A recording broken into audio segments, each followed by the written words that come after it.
संसदेमध्ये आज देशाचा अर्थसंकल्प मांडला जाणार आहे। केंद्रीय अर्थमंत्री निर्मला सीतारामन हे बजेट सादर करणार आहेत। रोजगार निर्मितीवर भर दिला जाण्याची शक्यता आहे आणि त्याचबरोबर कृषी क्षेत्रासाठी मोठ्या घोषणा होतील अशी सुद्धा शक्यता वर्तवली जाते।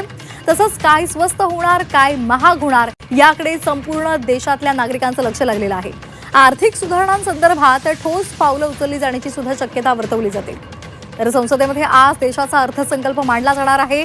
केंद्रीय अर्थमंत्री निर्मला सीतारामन लोकसभेमध्ये हा अर्थसंकल्प सादर करतील आणि या अर्थसंकल्पामध्ये अर्थव्यवस्थेच्या शाश्वत वाढीसह रोजगार निर्मितीवर भर दिला जाण्याची शक्यता आहे आणि सोबतच अमेरिकेच्या टॅरिफ पासून उद्योगांचं संरक्षण करण्यासाठी काही ठोस उपाययोजना सुद्धा केल्या जातील अशी सध्या माहिती मिळते।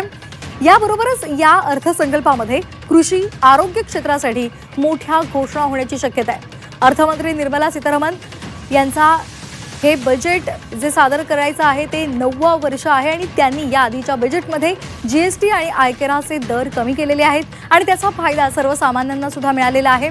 यावेळी नोकरदार वर्गासाठी अर्थमंत्री काय घोषणा करतात याकडे सर्वांचंच लक्ष लागलंय।